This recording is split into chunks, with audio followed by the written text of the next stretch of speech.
wanjye ari we kuri mama agahinda ufite n'ishavu ufite ndabibona pe nangira umwe mbabarira no kintu kigize igitinganyi kintu kirwa cyambaye amakara kinyereka shaka kujyaho kinzengerereza umwana ndakwereka ntugire ikibazo ariko reka basi tubanze tuganire ngira ituntu waza duke dutandukanye sibyo ngaho mbaza ndagusubiza mutinganye kuko yari umugabo we akamusahura akamutwara ibintu byose akamusiga ku gasozi akamugira kangaratete Innocente nzahana ariko mbere yuko tujya kwa Innocente ndagira ngo tubanze tuganire sibyo ari kibazo turaganira iki nabona n'umwuzukuru wanjye ndakabona ihangane ibingi bibiri kuba uyu munsi araha aho bukeye yarara yabura nara akajya kurara we kumbaraza kwa muganga birasibiri abintu nibibabaje Innocente n'umugabo we ntago bari kumubizi nese ubwo yari kuguma mu nzu atabona n'ubwishyu nyine inzu se niyo nayikeneye ubu niyo mpamvu ararakumbaraza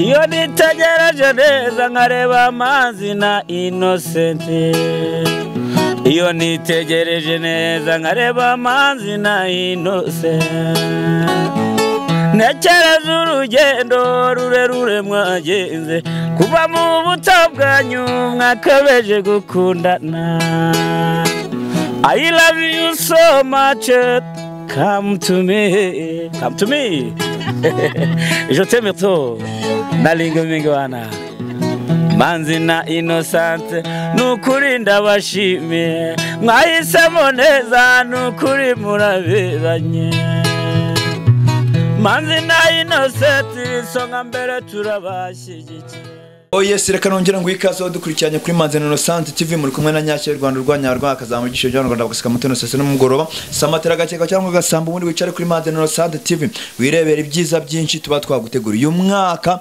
dufite akazi kenshi kandi tugomba gukora mu gihe gito nkuko muri kubibona ndagusaba gukora subscribe nimba utari wayikora ndetse nawe wayikoze ndakwinginga ngusaba cyane gukora share ku biganiro byacu ndetse no kutwandikira muri comment kugira ngo turebe icyakunyuze cyangwa se n'ikitakunyuze uyu munsi rero dufite umumama imbere yacu muramubona ni umumama utuje cyane umumama bigaragara ko akuzemo ariko si cyane ndagira ngo rero muhereze ikaze atangira bibwira ndetse anibwira abakunzi ba Manzi na Innocente TV muri rusange mama bimeze bite muraho neza ni byiza murakomeye yego Yesu ashimwe Yesu Kristo akozwe amen mama nishimiye kuba turi kumwe namwe aka kanya yego nguhaye ikaze ariko abantu bakeneye kumenya amazina yawe mba mwabibwira nta hari kibazo kibirimo nta kibazo dufite yego banyita Mukabwana Irene yego abandi umubyeyi akaba ari umubyeyi mfite abana bangahe mfite abana 5 byiza cyane nishimiye rero kuba ndi kumwe nawe kandi ni iby'agaciro uyu munsi tugiye kuganira biragenda neza kandi cyane sibyo nibyo nukuvuga ngo rero uyu mumama muri kubona kuri screen zanyu araza kubibwira birambuye cyane ngewe namuhujwe n'umuntu ansaba ko twaganira ku mpamvu namwe bwanyu muri buze kumva zitandukanye mama karame reka nongere nkubwire ngo ni ikaze ahangaha si byose nibyo ikaze uko byagenda kose washatse kuganira nanjye kuko ufite byinshi byo kumbwira cyangwa se ufite byinshi byo kunsaba si byo ntuganire ijambo cyangwa se ugira icyo usubizayo kandi wari wapanze kuba wakivuga si byo wisanzure kabisa nta kibazo ni ikaze ahangaha murakoze nababwiye ko nitwa Mukabwana Irene yego ubundi mbarirwa mu gihugu cy'Ubugande uba mu Bugande mba mu Bugande uba mu Bugande ubu waje uvuye muri Uganda oya hano mamaze iminsi 3 hano mu Rwanda ni umaze iminsi 3 hano mu Rwanda wabagahe nukuvuga ngo naje nshakisha umwana wanjye bita Innocente ariko ubu ngubu nari nararuhukiye kwa murumuna we ko numva ngizemo akantu se kakikango ni wowe mama wa Innocente se ni njyewe reka ni njyewe mama we ikaze cyane murakoze cyane. Innocente nanjye ni mushiti wanjye. Innocente ni mushiti wanjye kugira ngo nimba sinzi nimba mama ufite uburyo wenda mubireba nkunda kumukurikirana cyane ndetse no kumuba hafi. Innocente mwamuziranye? Innocente turaziranye.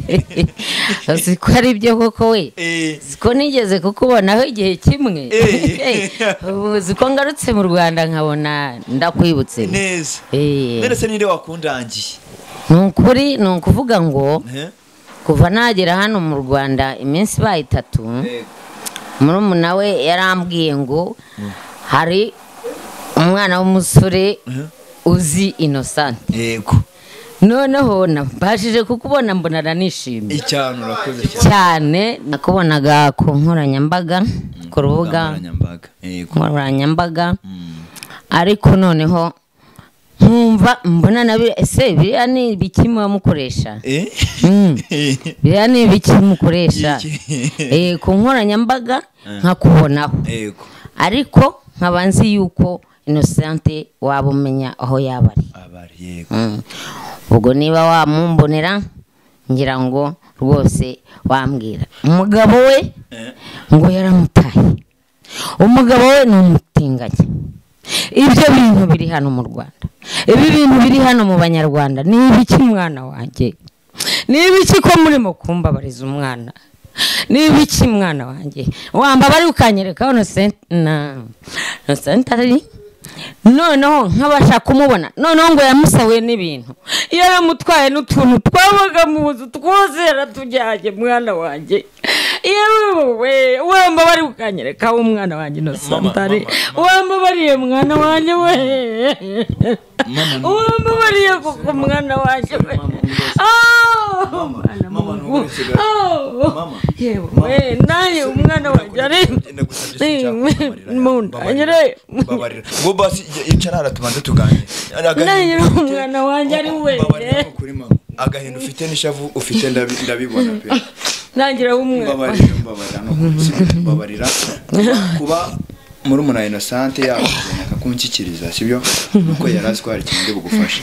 Ndakwizeza ko ndi bugufashe 100% kandi mu buryo bwiza. Humura kandi tuza ibi ngibi biri kukubaho sibyo ihangane bizarangira sibyo. Innocente nzahana ari ariko mbere yuko tujya kwa Innocente ndagira ngo tubanze tuganire sibyo. Ari kibazo turaganira iki nabona n'umwuzukuru wanjye we umwuzukuru wanjye cyo cyago cy'umugabo kubona cyera baye gitinganye kirirwa cyambara amakanzu umwana wanjye akaba yarakubiswe mwana we yo Mungu hagarara mama ndagufasha mama ndagufasha tuza sibyo mbabarira kandi mbabarira sibyo ngenda gufasha ahantu mana nyagasani. Ihangane sibyo ihangane ndagufasha mugeze ahantu Innocente ari sibyo agahinda ufite ndakabona sibyo ibyo uri gucamo uyu mwanya ndabibona sibyo ariko ndabanza ngira ngo tubanze tuganire basi sibyo kuba muri umuna Innocente yakuzanya ngaha sibyo niko yarazi ko ndi bugufasha sibyo ngo basi mbabara utuze mu gake tuganira aricyo bitwaye. Hoya nta kintu byamfashe nabona Innocente wanjye ndamukugezaho nuko mbabara undangira Innocente nuko ndamukugezaho. Umwuzukuru wanjye ari hehe? Umwuzukuru wanjye umwuzukuru wawe nawe uramubona nawe uramubona kandi nose ntago yamukweretse.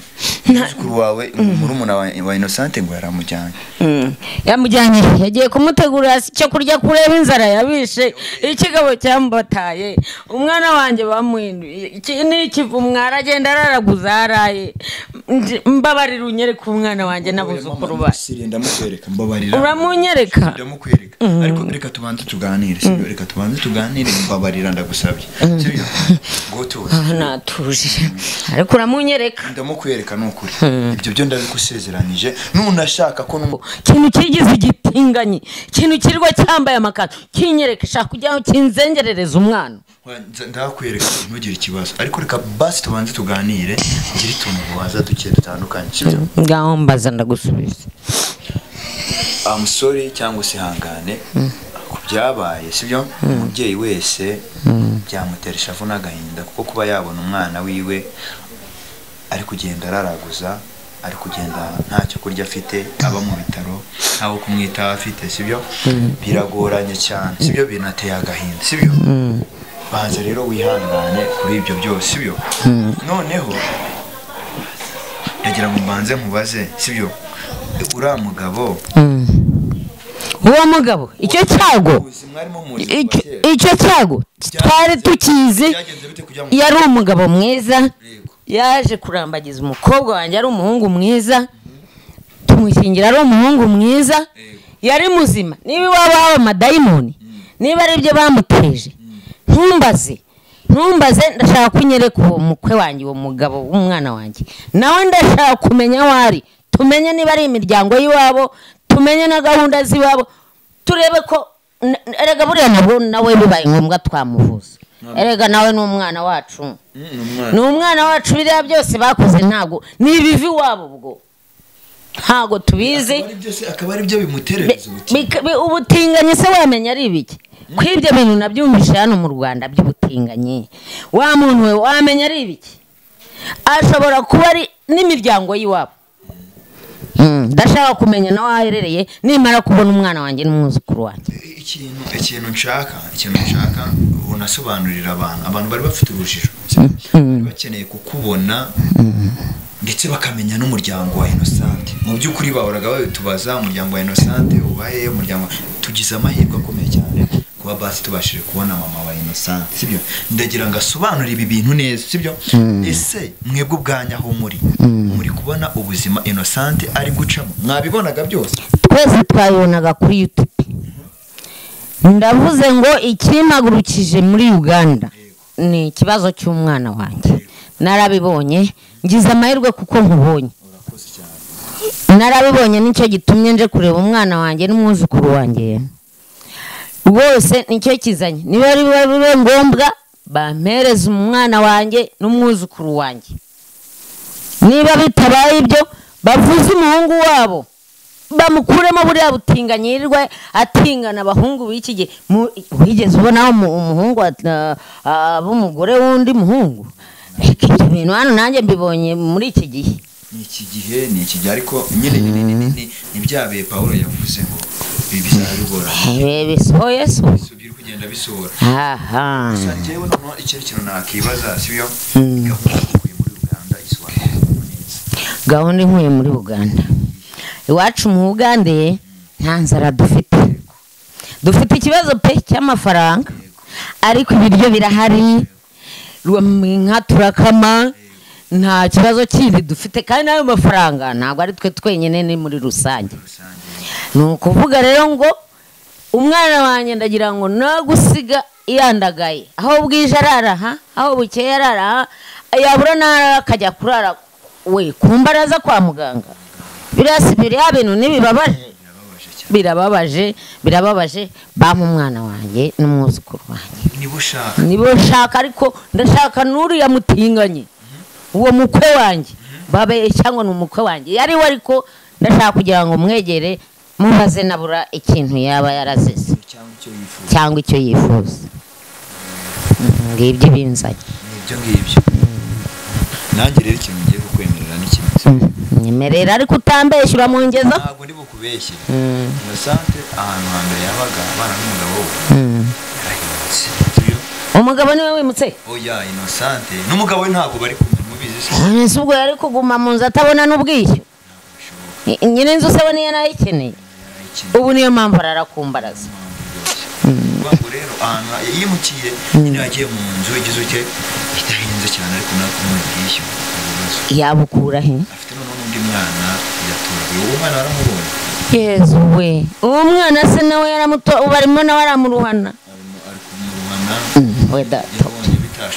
Yesu yafashe uriya mwana w'umwuzukuru wanyu akaba amuhereje kwa murumuna we. Nubwo ari kuruhana n'ako kana kitwa Jarike. Nako ndumva ko ari akana k'imfubyi. Aremera byose arabikomeza nyamana we, yewe humura. Ubu se ndabajyana bose, ubu ndabajyana bose. Uko ndi kubibona ubuzima barimo kujyana ibibazo, none ejo bundi yaraje n'ibijyanirwa byose.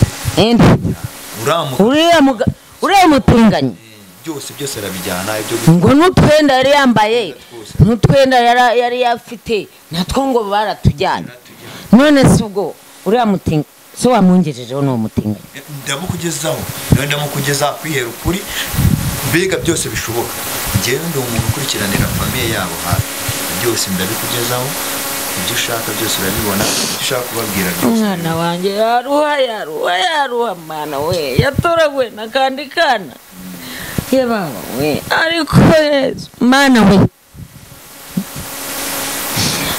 wowe nuzi byose ariko ntago nabatwara bose ngo mbishobore ntago nabishobora ndimo ndakubwira dufite icyo kurya dufite icyo kunywa ariko se buriya bwana hari umwuzukuru wanjye hari n'uriya mwana uriya yatoraguye erega niyamutoraguye buriya erega n'Imana yamumugejejeho Imana yamumuhaye rwose noneho rero sebo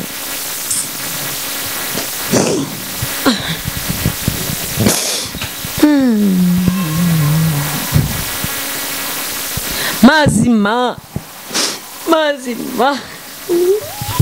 mama ntabwo nshaka kongera kubabarira rwose reka tugende basi ijye kuko ariko urengeza kuri kiriya cyago cy'umukwe kiriya kigize umutinganyi naho ndahakugeza aho muse mukimara kubona biriya bintu biri kuba famiye mwabyakiriye ute kuko mukimara kubona umugabo avuye mu rugo atangiye kujya yambara amakanzu ajya ku muhanda urumva we tumugeraho twagerageje kumushyira mu buzima busanzwe yaratunaniye mwebwe mwabyakiriye ute nka famiye none se ko mwamugezeho yigeze ababwira ko ibyo bintu by'ubutinganyi abikora yigeze abibabwira dore ukuntu twe twabwabyakiriye tugomba kumenya umwana wacu tukamumenya ariko ndabanza kugira ngo ngere kuri uriya mutinganyi kuko yari umugabo we akamusahura akamutwara ibintu byose akamusiga ku gasozi akamugira kangaratete ndashaka kugira ngo mbanze mbone ibindi ubone kubimbaza nyuma mbone uwo mugabo we nushaka kubanza mubone ndebe kuko n'uwo mugabo yambara agahinda ufite ndakabona pese yego ndakabona ihangane ibingibi biri kuba uyu munsi ashobora kuba ari ubuhamya bwanyu bw'ejo hazaza ahubwo se ikindi kibazo nakibaza kuko ari wowe wafashe umwanzuro wo kuza ntihaze papa wa Innocente ubwo nta makuru ufite papa wa Innocente akimara kumenya aya makuru y'umwana we maze nanjye ubwanjye sinaryamaga aricara akambwira ati umwana wanjye nanjye nkabaza ati se umwana wawe we nta makuru yo mu Rwanda uramenya noneho biba ngombwa yuko ariko twabiganiriyeho naje abisi nuko tubiganira harambwira ati rero genda undebera umwana uko ameze ariko noneho nta kibazo kindi dufite ikibazo dufite n'icyuko umwana we Innocente atagomba kwandagarira hano mu Rwanda hano murabona ubutinganyi ngo burahaba ariko iwacu bugandiye ntabyo tuzi niba hano mu Rwanda mubizi ubwo simbizi nanjye ubwo sinzi impamvu ubwo nuko naje nje kureba ikibazo cy'umwana wanjye ni nangaha nta butinganyi rwose nta butinganyi ahubwo sinzi iyo mico mibi ukuntu iba yaje mu bantu kubera ko nta tegeko ryaboneka ryemerera abo bantu kuba babikora ibyo bintu hano mu Rwanda sibyo ahubwo no kuvuga ngo hari abantu nyine baterwa na sekibi nk'iyo navuga ko uriya mukwe wawe yatewe nayo ariko akenshi niyo bamubajije avuga ko wenga atari umutinganyi arabihakana pe tuyatubaza akavuga ngo ntabwo ari umutinganyi ngo nuko ngo abashaka ngo kwiyambarira ngo imyenda kuriya aba yumva ngo aribyo bimubereye gushyiraho amaherena gutera makeup ariko abantu babibona pe ari umuntu w'umugabo ariko abantu babibona mu by'ukuri bo bamufata nk'umutinganyi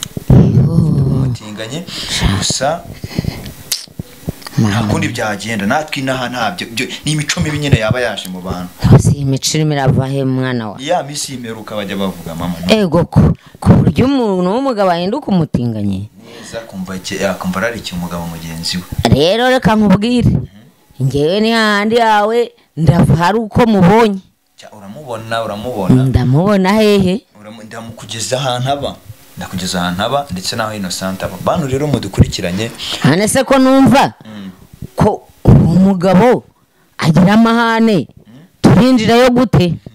Ko umugabo wowe wigize umutinganyi aho nawe nari buguhindura oya je turamenyeranye ko numva ari umunyamahane turinjirayo gute? Ku buryo twitwara turamenyeranye, mbega ibyo ntubigire ikibazo. Ikizima nuko umungezaho, ikizima nuko mukugezaho. Banzo ngeze kuri Innocente wanjye. Kuri Innocente. Bantu rero mudukurikiranye hano kuri Manzi na Innocente TV.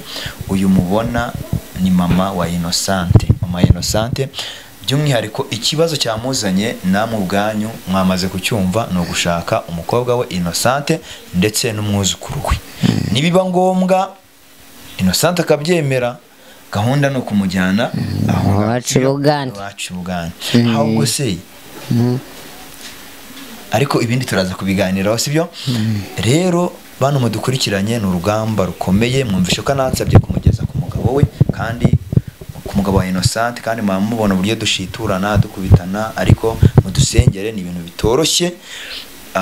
Ndetse munadusengere ibi bintu tugiyemo. Imiryango yahagurutse noneho murabibona namwe ubwanyu. Uwo muryango noneho wahagurutse namwe mugiye kwibonera ukuri. Babandi bavuga ngo ni prank, ngo ni yaba ari prank. Uyu mama akava mu Bugande, akaza kureba umukobwa, shyira mu gaciro nawe ubwawe wumve. Ndagusaba rero gukora subscribe kugira ngo turusheho kubana neza cyane. Reka tugende tugere kwa Innocente, ariko kuhamusanga byo nihame, tunamubuze twamutegereza. Nta kibazo nibishaka bwire turahava, ariko ko tumubonye. Mama ndagushimiye. Urakoze nawe. Kandi nishimiye guhura nawe. Imana ikomeze kandi ikomeze gufashe. Reka tugende tugera ko tubona Innocente. Nawe Imana iguhe umugisha.